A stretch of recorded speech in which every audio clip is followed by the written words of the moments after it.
to We Should Have Coffee. My name is Jay, and I've got my coffee. And my name is Steph, and I've got my coffee. Woohoo! Oh, Cheers! we did it. So this is a space where we build each other up as kind strangers on the internet, as a community, as internet besties, and perhaps most importantly, as women supporting women over our love of coffee. I'm going to be your host for today. I run a blog called Loki Nearly 30, where I journey through self-discovery before 30, whilst balancing my love for jiu-jitsu, wearing cute outfits, and maybe even starting a small business. As always, I'm joined by my co-host, Steph. Steph, please introduce yourself to our listeners. Thank you so much, Jay. I'm Steph, and I'm a creative from Canada. I have a travel and lifestyle blog where I share my adventures outside of my corporate working hours. I'm a self-taught photographer. I love solo adventures and travel, and I'm always hoping to inspire you to be growing, learning, and just getting out of your comfort zone through my visual storytelling. I love it. Thank you so much, Steph. All right. We're going to go through this episode. We're going to talk about Australian and Canadian culture. I had to stop myself from saying versus because we're not trying to verse each other. It's not a competition. Not everything is a competition. So we'll first start with me going through Australian culture, and then we'll do a mid-break game, and then Steph will talk about her Canadian culture through both of our personal perspectives. And then, as always, we'll end the episode with writing a goal each. So bring your pen and paper for that one. And then we'll end our Spitfire questions. It's Steph's turn this round. Last round, we did terribly, both of us. So hopefully we can redeem ourselves. We're doing it like perfect. I need to redeem myself. Just complete disclaimer. I am Australian. Like, I have an Australian citizenship, but I wasn't born in Australia. So I moved here when I was 10, and I grew up in the Philippines. Like, I was born in the Philippines. So, I mean, I guess from my perspective, I did grow up with this culture, but sometimes I can be like a little bit awkward. And my accent isn't completely like Australian. Like, it's not very Aussie. I don't know. What do you think, Steph, from your perspective? Do I sound Aussie? Yeah, you do. Like, to me, you do. Yeah. That's so interesting because a lot of Australians here think that I sound American. Really? Yeah, I can hear the like Aussie accent in your voice. Yeah. That is so funny. And they say that because I roll my R's really hard, whereas Australians don't. Mm. And I also say can't and like dance, whereas Australians say can't and dance. Like, Ah. they Yeah, have that British sound. So yeah, right. it's really funny. I got teased so bad. Kids are so mean. So mean. So Australian history. Australian history is really complex, and it's really awful for the Indigenous, Aboriginal, and Torres Strait Islander people who lived in these lands. Basically, when Europeans colonized Australia, Aboriginal and Torres Strait Islander people that were already established in the lands, they were dispossessed, so they were deprived of the land. There was a lot of violence. There was a lot of introduction to foreign diseases, and they were colonized. And through colonization, there was a forced assimilation and the removal of Aboriginal children from their families. And this is called the stolen generation. And most recently, we just introduced, I mean, the acknowledgement of country has been around, but it's only recently now where if you gather in Australia, then the acknowledgement of country is said at the beginning of the meeting.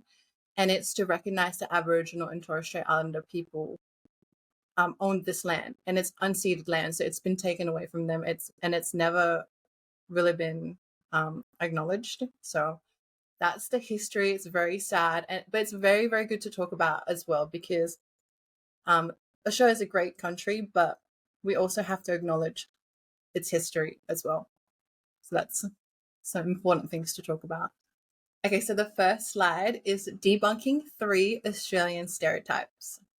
I want to ask you if you have a stereotype about Australia, or maybe it's just something that you might think about Australia that you've heard somewhere. I think that I So I've heard that Australia has some of the most like dangerous animals, and that there's a lot of animals there that could kill you. And so that's one, to be careful out there. And then another is that you guys have a lot of different types of like slang words, that I think in our mid-break game, I think we're gonna go through a little bit of that, right? Yeah. So a lot of like different types of words to describe different things that I probably don't know about. Okay, no, that was good. The fact that you don't have very many stereotypes is a Yeah. reflection of your good character and nothing more. Okay, well, we'll go through it really quickly. So the first stereotype, let me know if this is true or false. Do we ride a kangaroo to school? Okay, that sounds a little like out there. So I'm gonna say no. Love it. Do we have a shrimp on the barbie? I don't even know what that means. If you had to guess what that meant, what do you think it means? Oh my Throw goodness. another See, shrimp on the barbie. this is the slang I was talking about. Like what does like that makes no sense. So a barbie is like a barbecue, and shrimp, we don't call it shrimp, we call it prawns. So we don't say shrimp. We don't really say this at all. It's Okay. it's like throw a prawn on the barbecue is basically what it's asking. So do you throw a prawn onto the barbecue? No, we don't. Oh, okay. Moving on. Do we have drop bears? I don't know what a drop bear is. Oh, I'm just looking at that picture you have. Does that mean like they? Okay, wait. For our listeners, let me read this picture that Steph is talking about. There's an image that you might see at a zoo where drop bears in bold letters, and it reads, a carnivorous marsupial who ambushes its ground-dwelling prey by dropping out of trees onto it. They can weigh up to 120 kilograms. Rubbing Vegemite behind your ears is thought to keep them from attacking you. They rarely attack Aussies. I'm gonna say because there's a sign there that this is true. Well, you're right. They're true and they're very, very dangerous. And where you live, would that be something that you are cautious about, or is that just certain parts of Australia? No, it's a joke. It's a joke. It's a joke. We don't have drop bears. See, Jay, you could tell me anything and I'd be like, oh, okay, wow. Okay, we're going to move on to 3 famous Australians. Just to give context, I guess I chose movie stars. Yeah, you know what? I did the same. Yeah, because, when I searched up, they were the most famous. So I feel like you might be able to get 3 for 3. Oh, you want me to guess 3 Australian? Oh. Would you like to guess? No, because I...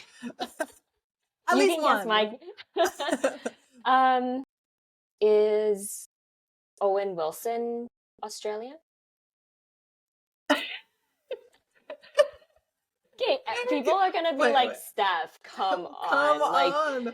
Like, get in the game here. Like I said, I'm just disclaimer. Steph, I don't know celebrities. Like, I don't. Texas. Okay, I'll go through it. 3 famous Australians. Okay, tell me. Educate Do you know who me. this is? Oh, yes. Wolverine guy. Yes. So, Hugh Jackman. He's Australian, yeah. He's Australian. He's also a very good singer. Do you know this person? Oh, yes. What's her name again? This is Margot Robbie. And then, what about these guys? There's 2 guys. Oh, yes. The Hemsworth brothers. Yeah! So good. Literally. So not both of them, but Chris Hemsworth and Margot Robbie, you may know them as big superstars, but in Australia, we remember them from these 2 characters. So Margot Robbie first started in Neighbours, which is a cult. It's pretty much an Australian soap opera that's on every afternoon, and Chris Hemsworth was from Home and Away as well. So every Australian would know this show. Oh, okay. So would you recommend that show, Neighbours? No. Now we're moving on to 3 Australian inventions. Okay. So the first Australian invention, do you know what this is? No idea. So this is called a drive-through bottle. What? This is actually invented in my state, which is amazing. And I remember seeing a TikTok video about it, an American going to Australia and being like, look at this thing. Like, what is this? I'm in my car and I'm getting whatever drink he was getting. Can you guess what Tell it me is? more. A drive-through bottle. So for the viewers out there who can't see Jay's pictures, it looks like a drive-through. There's a camel picture logo. Thirsty camel? What does that mean? You drive through and you get crates of different drinks. Yeah. It's basically a drive-through shop where you buy typically beer, but it's all alcohol. So in order for there be, so I'm very curious. This would need, you would need to be going through for like picking things up for the size of a party. Because why would you just go through just for like a night's drink for yourself, right? Basically just like offending all of Australians and saying that they're all alcoholics. No, I'm just kidding. Because that's what they do. Like literally my childhood is my dad driving through a drive-through who'll get like a, yeah, whatever they're called, like a 36 like can of beers, chuck it in the back. Or someone else chucks it in the back. And then that's it. Wow. I stay in the car. So how do you order? Like, so tell me the process. I need to know. You drive up, there's an order window, and you're like, hey, I want this box of beer. Listen up, Australians. There's a line on the road. Sometimes they don't follow it. There's arrows on the road, and you stick to the arrows because it directs you. Basically, if there's like one way to go only, then you follow the line. You stop at the designated like stopping sign. Someone will come in, so you have to either like get your window down or they'll come around and then they'll say like, what do you want? and then you just tell them what you want, and then they'll chuck it in the back and then you pay with a card or something and then off you go. That is so crazy. I've never heard of this. I'm so glad I added it on there because I feel like I'm gonna blow everyone's mind with this thing. Oh yeah, you've definitely. That's so crazy. Okay, second invention. Do you know what this is? So a goon. No, it looks like something you would use to barbecue something.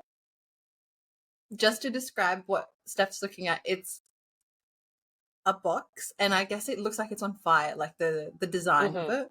And then on the side, it's like a metallic plastic bag with a little knobby thing on the corner. So I guess it does look like a barbecue kind of thing. Yeah, to like start a fire or something. I don't know, but I have no idea what that is. So basically, in Australia, that thing on the ground, the silver thing, that's a goon bag. And a goon bag is something that holds wine. Oh. And then the box, it comes in the box, but the plastic thing is inside the box. And you bring it to a party or you just have it by yourself at home, I guess. And you just have a goon. So it's just called a goon, and you say, let's have a goon? It's basically very unsophisticated wine. And it's something that you get drunk off really, it's cheap and you get drunk off it really quickly. Okay, third one. Do you know what this is? So it says Hills Hoist. It looks like, I'm seeing a backyard with some sort of contraption. It looks like a frame where you hang your laundry. Amazing. Yeah. that is 100% correct. So that was invented in, I think it was South Australia. Let me check. I would not have known. If you Yeah. said Hills Hoist, my mind would be blank as to what that was. Well, I don't even know. I didn't even know that was called that. But I Yeah. wanted to find something specific to the state that I live in. So the Yeah. bottler and the Hills Hoist are both invented in South Australia, which is really cool. And you, as a child, you did not have a childhood unless you did this Oh to boy. it. So it's basically a child hanging off of the Hills Hoist. It's basically just like a frame of an umbrella is the best way I can describe it. And it's like massive and you can hang off of it as a child. And that's just what you do. Does it spin around like in a Yes. circle? Yeah. Yeah. So that's the whole fun. thing, is that it spins. Now I'm going to introduce you to one part of Australian culture, and that is called the goon of fortune. So basically it's when you put the goon on the Hills Hoist. I've got a picture of it on the PowerPoint, and it's part of a Wikipedia website that I've screenshotted. And it says, Goon of Fortune is an Australian drinking game involving cheap cast wine, and you play it between any number of people. The name is a spoof on a TV show, Wheel of Fortune, and the number of goon sacks are pegged on or around the rotary, the washing line, and then if it lands on you, then you drink it. Okay, moving on. Yes. So 3 iconic Australian foods is next. The first iconic Australian food is a sausage sizzle. Oh. Do you know what this is? It looks like I've never heard sausage sizzle before, but it looks like a smoky. I don't know what that is. We would call it looks it's similar. Wait, is that on just a piece of bread? Like flat bread? Yeah. Oh, that is so interesting. So a smoky is basically like a sausage, like similar to that, but we have hot dog buns. Yeah. Fair. Mm-hmm. Yeah. A I don't sausage. think I've ever seen a Canadian have a sausage on a piece of toast. But It's not toasted. No, it's not toasted. It's just cheap white bread. The softer the better. A sausage sizzle is actually just a term that we say where something like Bunnings, which is a warehouse store, will sell sausages and bread, and use that money for charity, for example. So it's like a charity event for selling sausage and bread. But yeah, it's a sausage with onions, condiments.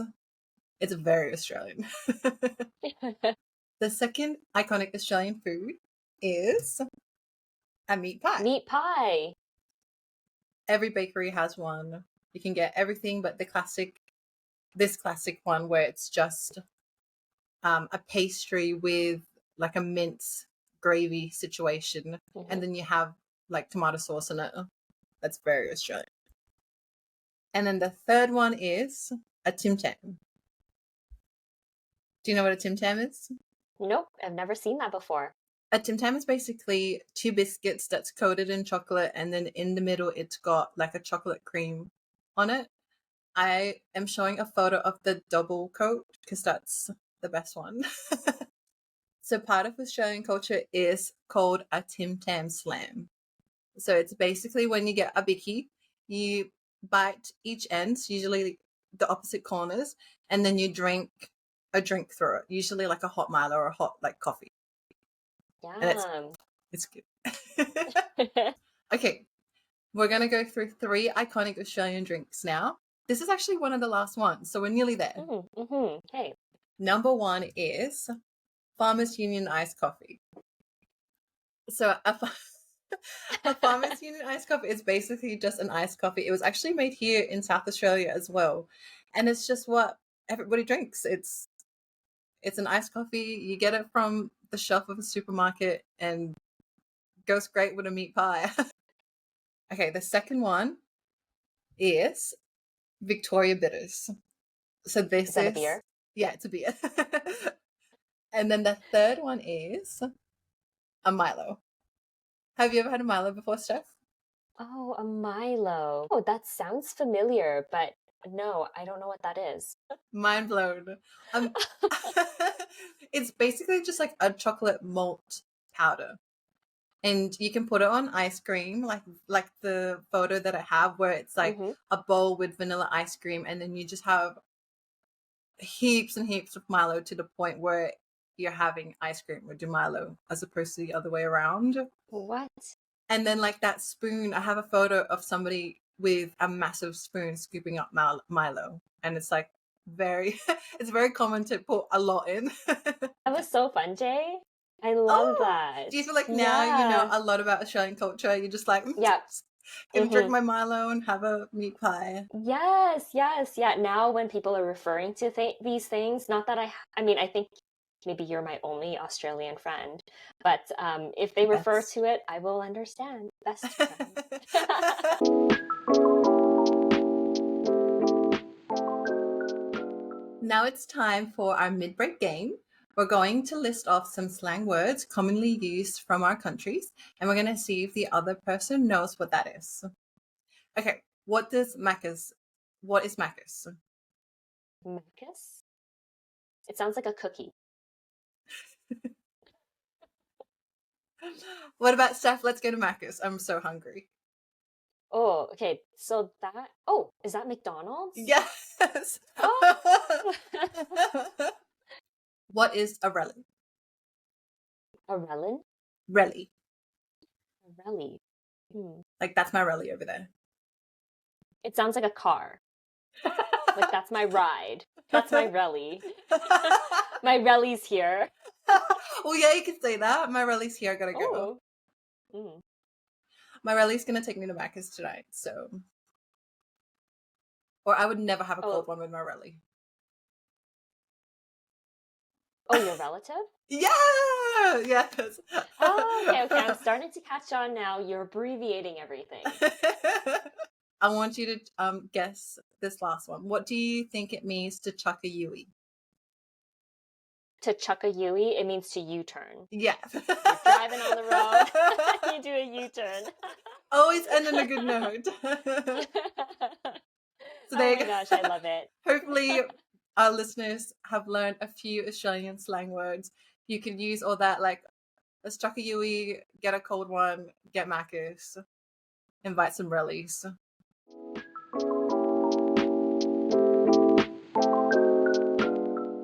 Now it's Steph's turn to introduce Canada and Canadian culture. I'm looking at a slideshow right now where Steph has a beautiful photo of her ice skating. And then on the next to it, because there's two photos, next to it, it looks like it's a ski resort.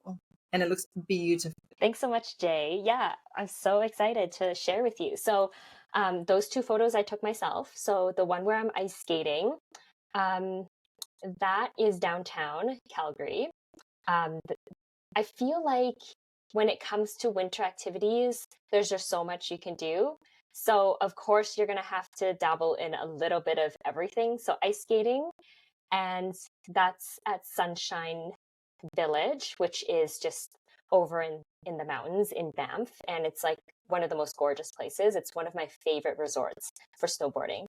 So, before we dive into a little bit more about Canada, I just wanted to talk a little bit about the history of the colonization of what is now known as Canada, which began with the arrival of the European explorers and settlers in the 15th and 16th centuries. The Indigenous peoples have been living on the land for thousands of years with diverse cultures, languages, and traditions. However, the arrival of the Europeans led to significant changes and challenges for the Indigenous populations. So, the early interactions between Indigenous peoples and the European settlers were marked by trade, alliances, and cultural exchanges. However, as European powers sought to establish colonies and exploit the land's resources, conflicts arose. So, we had the fur trade, which played a big role in Canada, leading to the establishment of the trading posts and really the disruption of a lot of the traditional Indigenous economies. And so I guess throughout the 20th century, the Indigenous peoples in Canada faced continued challenges, including discrimination, dispossession of land, and a lack of reconciliation of their rights. And so efforts towards like reconciliation and addressing these historical injustices are ongoing. And so really today, I just want to acknowledge that process of reconciliation, which is really central to kind of addressing the history and the ongoing impacts of colonization to Indigenous communities, and that working towards, building a more sort of inclusive, equitable future for really all Canadians. Thank you, Steph, for going through that. I think it's so important as well to talk about the history so that we can move forward. Mm-hmm. Like I said that during my Australia part, and it's really good now that we also bring it up for Canada, because even just searching it up and learning more about it was enlightening for me. Mm-hmm, right? Yeah, and like every time, I search a little bit, I learn a little bit more about the history, right? There's so much to know, but I think it's really just about taking that time to, just digest it in little pieces, right? Just as with everything that's going on, right? Just kind of taking that time to learn a little bit at a time. And that's just so important. Okay, so we're going to go through facts about Canada, little quick facts. So I have a map of Canada. Can you see that, Jay? Yep. Okay, so for the viewers that can't see this, come onto our YouTube channel and you'll be able to see what's happening. So I just have a map pulled up and I just have a video. So there's Australia. So you're somewhere there. I don't know. Okay, so where's Canada? On the other side of the Pacific Ocean, we've got Canada. So Canada is at the very sort of top of North America. Okay. And so we have the Pacific Ocean on the west. Then you've got the Atlantic Ocean on the east. Our neighbors, the United States, is down below. And then we're very, very north of Canada would be like the Arctic. So that's where the far north is. You'll get the frozen Arctic. And just for the viewers right now when we're recording, because we're on two separate continents and we're really far apart, our time zones are insane. Mm-hmm. Yeah. Jay, like, what time are you right now? The viewers need to know, because like she's putting in the work. It's so funny because my bedtime has been shocking because of Steph. It's 3:30 in the morning right now. Okay, so let's keep on. Brief history of Canada. We've got our capital, which is Ottawa. We've got a population of about 36 million people. Our official languages are English, French. We've got the Canadian dollar, and we've got some major mountain ranges like the Rockies, where they are close to me. I actually don't know where the coast and the Laurentian Mountains are, but I want to say Canada also isn't just Rocky Mountains. So that's very much like in the West. So you're thinking like BC, British Columbia, and Alberta, but also more towards the east. You've got the prairies, so the flat prairies, no mountains in sight there. So it's quite varied in terms of like terrain. Canada's just so beautiful. Every time I see a photo of Canada, I'm like, wow. It's so beautiful. So many beautiful like lakes, mountains. It's gorgeous. People love going camping in the summertime. It's funny. I don't know why I'm so fixated on wildlife, but when I go, I think it's because when I go hiking, I'm extremely aware. I'm a new hiker. Do you go hiking, Jay? Not really. When you go hiking, is it quite far from the city? Yeah. So in the city, the probably closest to me would be Kananaskis area. That's probably a like hour drive at most, 45 minutes to an hour. You can get to a nice hiking trail there. And because you're in the deep woods, you do have to be cautious of mostly bears, I would say. So the hikers here, we would carry bear spray. And then we'd make sure we have like a bell on us or travel in a group so that you're sort of loud. And oftentimes I'm sure the bear notices you before you notice them, right? So they're there. But yeah, I would say I haven't seen a bear on the trail, which is really good. I have seen it on the road. I haven't seen a moose. I've seen a beaver. And I've seen some mountain goats as well. It's so Yeah. funny that you say that an hour away from where you live is like mountains, whereas for me, it's the coast. Like I would drive an hour away for a nice beach. Let's go to the Canadian stereotypes. Okay. We're going to do a true or false. Maple syrup is a staple ingredient in our foods. Surely that's true. Okay, so that is false. What? I'm sure it's in somebody's pantry, like in most people's pantries, but I wouldn't say it's an ingredient we use often, that it's like Canada has, I think, is the producer, right, of maple syrup, but I wouldn't say I'm like out there trying to get maple syrup every day. What? That makes no sense. I think honestly, it's probably just used in some baking, not all baking, and just on pancakes for breakfast. Yeah. That's it. All right, next. True or false? Canadians are really friendly, polite, and we apologize a lot. But that's you. What is this? Is this a trick question? So you're saying you're not friendly, not polite, and you don't know? But that's true. So that is true. Okay. That is I think that's a stereotype that's true. People are always saying that Canadians say sorry a lot. And I don't know, I'm just gonna, unless other people think otherwise, but I think I apologize a lot to just like every little thing. So I would say that's true. That's so funny, Jay. You're like, but that's you. That is literally super friendly, super polite. And both of us were saying sorry together, so I didn't notice that you were saying it too much. Mm-hmm. But you did say it a lot. Yeah. I say sorry a lot. True or false? Canadians ride their bikes to work in the wintertime. When you say bike, like a push bike? Like a two-wheeler bike. Yep. Like a cycle. Yeah. Push bike. I'm going to say true, because I think you put those special spikes on them. I've seen them before, I think. Is it true? Sometimes. Hey, I wouldn't say this is very common though, but I have seen, because I don't bike in the winter. There's no way I'm getting on a bike in the wintertime. But I'm just seeing like a growing number of bikers on the road in winter. And yesterday I saw a biker. We have like the fat wheels, like they're big tires. I don't know. Yesterday I saw a couple people on the roads and it's minus 30 out. Those crazy people. Yeah, I don't understand, but. Okay, for the viewers out there who have never experienced minus 30, like how dangerous is it to actually be outside without protection Yeah. from the winter? Well, you could have frostbite, right? And they say minus 30, but with the wind, they call it a wind chill. So it's like, if it was just minus 30 and it was still, it's like, okay, it's cold, but you get a cold wind chill. It usually brings it up to like minus 35, minus 40 degrees weather. So it's like, it's cold, right?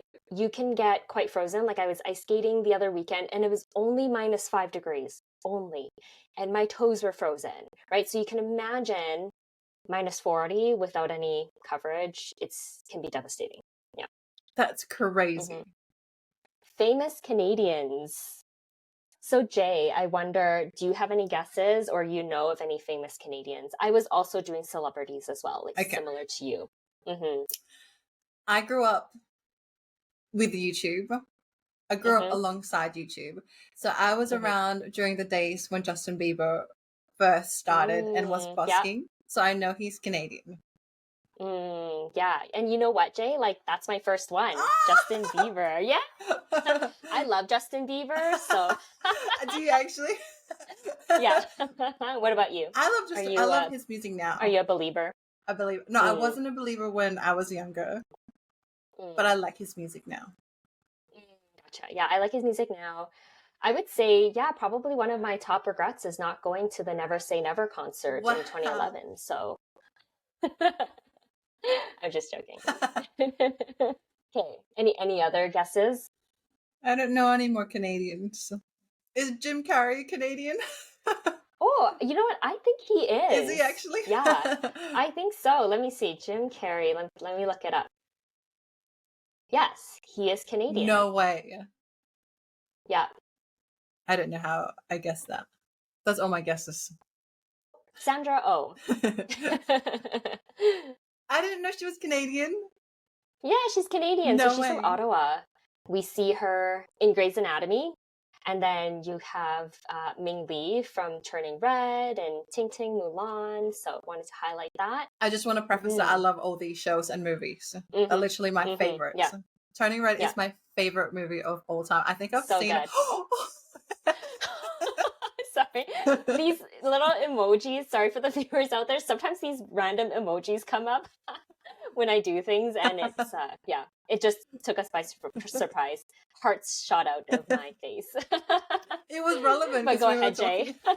Yeah. It was very relevant. So the next one, we've got Ryan Gosling. What? Mm-hmm. That is He's so also funny. from Canada. Barbie is literally like Australian and Canadian. Like, that's so interesting that right? it's the same film that we were talking about. Yeah, exactly. Barbie, Notebook, La La Land. I love Ryan Gosling. He's a great actor. Me too. Okay, so now we are going to go into Canadian inventions. So I wonder, Jay, do you have any guesses on what was made in Canada? I mean, it's cold. So maybe something that has to do with the cold climate. Okay, so the first one we've got, what? Peanut butter. Really? Peanut butter was invented by a Canadian, and Kraft is a Canadian brand. No way, I have a Kraft peanut butter right there. What? It's my favorite thing ever. Would you say, Steph, that Kraft peanut butter is always like a staple in your pantry? So, you know, it was. But somebody, I think, somewhere along the line, we were talking about nutrition, and they're like, Kraft peanut butter is not real peanut butter.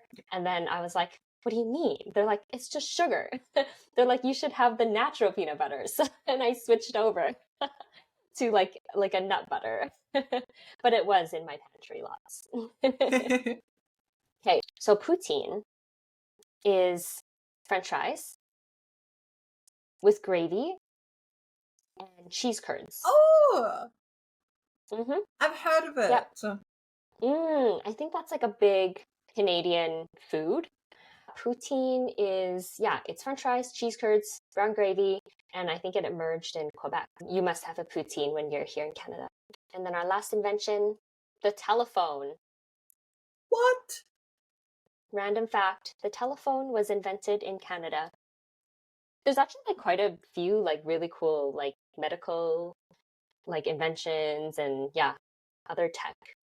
Shall we head on over to Canadian foods? Yeah, I'm excited. And like, I can't believe you're not a foodie, Jay. Like, I don't know.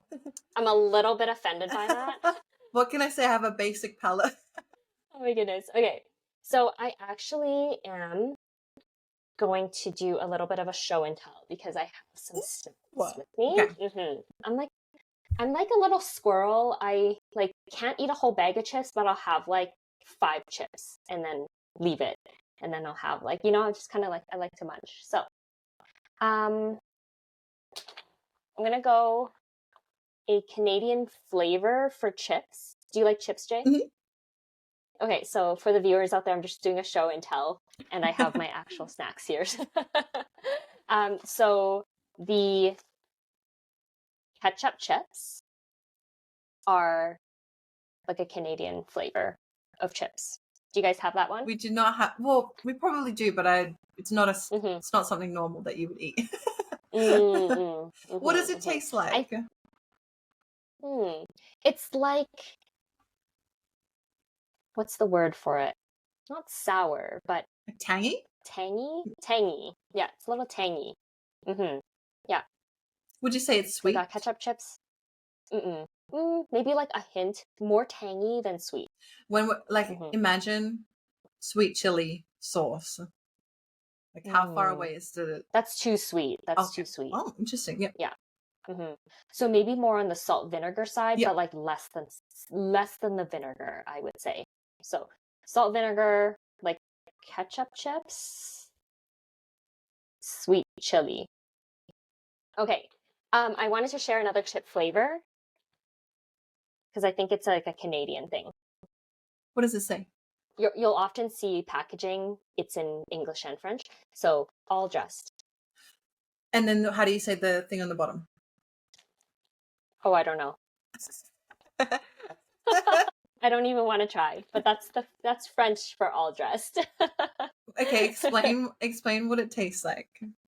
Yeah, so on the packaging, you see vinegar, you see like a bell pepper and an onion. So all dressed is like, I think what you will imagine, like it's kind of everything. It tastes it tastes tangy, but then also a little bit sweet at the same time. I can't even describe it, but this is one of my favorite flavors. And I What? think it's a Canadian flavor. Yeah. Do you have the Ruffles brand? Nope. Oh, it's so good. It's so good. Okay, what's next? My last one is this is a Canadian chocolate, and it is Smarties. Oh, I didn't know Smarties are Canadian. They are. Yep. What? I actually don't like Smarties. Me neither. I prefer M&Ms. Right? I am 100% the same. Yeah. I don't know. It's something about the shell is too hard, I think. I don't enjoy that. I haven't had a Smartie in so long. It's something that you would receive at school in class by your teacher for being a good kid. So this is our very last one. And I'm going to be diving into a little bit about Canadian drinks. Okay, so the first one on the topic of pops, the Canada Dry Ginger Ale is from Canada. Have you had ginger ale before? Yeah, so that one. Do you have that brand in Australia? Probably. Okay. I like ginger ale actually better than like Sprite. Yeah. Mm-hmm. Now I'm confused what ginger ale is because I'm thinking it's a very gingery. I think it contains like a ginger base, but it doesn't taste gingery to me anyways. Okay. Yeah. Well, then It's I like a don't think I've had milder version of like Sprite or 7 Up. 7 Up feels very like sweet. This is sweet too. But it's the taste is a bit more subtle, I want to say. We have ginger beer, and that is like straight up ginger, tinkling the back of your throat kind of ginger, and it doesn't taste anything like lemonade. This is non-alcoholic. Oh, really? That's really interesting. Yeah. Looking at that, it looks It kind of looks like an alcoholic drink, yeah, but no, it's another pop. Okay, next we've got a Caesar. Do you know what a Caesar is? I have no idea what a Caesar is. So when I was looking up Canadian drinks, I was like, oh, a Caesar was like invented in Canada. It's a cocktail, okay? And is quite popular. I would say I do like Caesars. I'm not a drinker, but I do get virgin Caesars. And so looking at the ingredients, you have lime, you have celery salts, you have vodka, Worcester sauce, a dash of pepper sauce, such as Tabasco. You've got tomato and clam juice cocktail, and then oftentimes a celery stick is placed inside of it. That sounds awful. It's actually quite like savory. It's like a savory drink. Yeah. You don't look impressed. What? I don't even know what a clam juice cocktail is. Like clamato? I have no idea what that is. I'm just trying to find what the drink is. Like, where is all this liquid coming from? I'm Like guessing it's from the Clamato tomato. drink. Yeah, I'm Yeah, guessing it's yeah. from that. So basically, Clamato is, so I'm just reading on Google here. Clamato is a commercial drink made of tomato juice, concentrate, and sugar, which is flavored with Mm. spices. It does sound a little strange, but it's good. Babes, it's got Worcestershire sauce in it and Tabasco. Like, I don't really. And they often salt the rims. And I don't know, it's like a very savory, salty type. And oh, I want to say they in the picture there, you can also have a pickle, like a pickle inside of it in the drink. Sometimes I see they have yeah, I guess it's a savory drink. So either a pickle, which is like delicious. Sometimes I do see, you know, like the toothpicks, right? I'll see they put curated cheese and meats and then stick it in there too. What? You would definitely not. You wouldn't choose this if you were going on a date with somebody. Yeah, that's true. Unless you really are not enjoying the date. You've got one more to go. I have one more. Okay. This is a Canadian, like, go to, I want to say, is Tim Hortons. And I don't know, I'm sure they've branched out a lot. So do you guys have a Tim Hortons in Australia? No. I don't think so, but I've heard of it. We say things like, oh, like, let's go to Timmy's. So that's like the shorter version of Tim Hortons. And oftentimes you would order a double double. So double double means 2 cream, 2 sugar. So at Tim Hortons, so I guess, yeah, one thing you get is a coffee double double. You also get a box of Timbits, which is, do you know what that is? No, what is that? So Timbits, it's like, Timbits are basically the donut holes, right? So all the donut holes, basically. Right. Yeah. And you eat So those they're called, bits. exactly. So they're called Timbits. And then J Beebs did a collab and they called them Tim Beebs. Tim Beebs. Okay, and that is it for me. Thanks so much for playing, you guys. I hope that I was able to kind of present some kind of fun facts for you guys about Canada, and that Jay, maybe you learned something today that you can, yeah, share with your Australian friends. Thank you so much, Steph. Now we're going to move into our goal setting segment where we're going to do a travel related goal. Grab your pen, grab your notebook or your diary or your piece of paper, and then we're just going to keep track of all of our goals. So this is number 3 for us. On our We Should Have Coffee Instagram, we have a highlight that shows all of our goals that we've set up. So there's already 2 in there if you wanted to catch up. And then we're going to keep track of it and check maybe mid-year or even at the end of the year how we go with all of our goals. Ooh, yes, I love that. If you would like to share your goal, we would love to see it. So you can tag us on our We Should Have Coffee Instagram page. We have a TikTok, we have YouTube, or you can also message us on our accounts as well. We'll have it all linked. Steph's the IT person for all of our socials, so she should do all that stuff. I'll have it there for you guys. It's in the show notes. We're going to show our goals and we're going to share it with you so we can hold ourselves accountable. Steph, why don't you go first? Okay, so one of my big travel goals is that I want to live abroad for a few months. And one of the places that I was thinking was maybe New Zealand. That'd be so cool. Right? Yeah, I would love that. So Jay, what is your travel goals for this? What is your travel goals? So I know.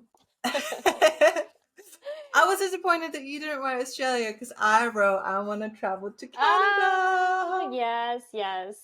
We're finally at our Spitfire questions segment where I'm going to ask Steph 5 questions and you will answer as fast as you can. And I'm going to be brutal.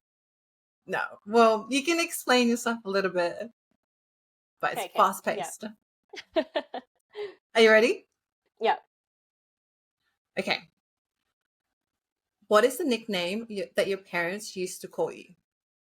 Ying Ying.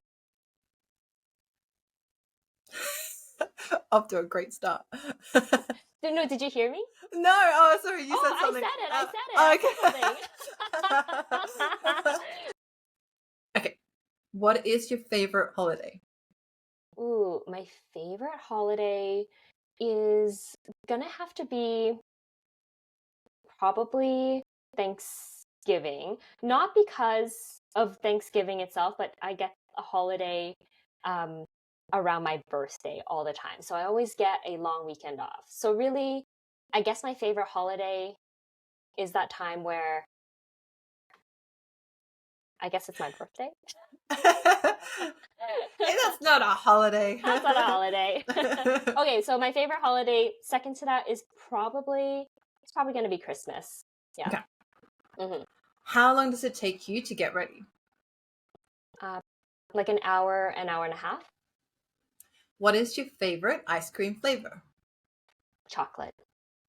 And the last question is double dipping ever acceptable? It is. I agree. Okay, good. Next time we'll double dip as much as we Yeah. want. Thank you so much for listening to all of our listeners. We really appreciate it even after our first launch. For us, it was last week, but for you, it'll be like 2 weeks after. But we just want to say we really appreciate all of the love and support and the messages and the comments. It's honestly insane reading and experiencing the after effects of the planning and the labor that Steph and I have gone through. And honestly, last week when Steph and I were recording, or not last week, sorry, 2 weeks ago when Steph and I were recording and planning everything before our first episode dropped, we were like running in chaos. Like it didn't look as planned out as it did when we released it. So it was awesome to see. Yeah, I guess I just want to say Jay has been working so hard in the background. Like both of us have, but like I feel like, yeah, that first, there's just so much going on that as we're learning, I'm like, wow, we got to edit the videos, right? And we've got our socials and we were kind of, interacting with you guys out there. So it's such a crazy, crazy experience. And yeah, I just want to say how much I appreciate your support out there too, because this has been just so fun. Honestly, yes. Thank you so much for listening. Our episodes drop every Mondays at 7 a.m. MST time. And for me, it's 11:30 p.m. ACST.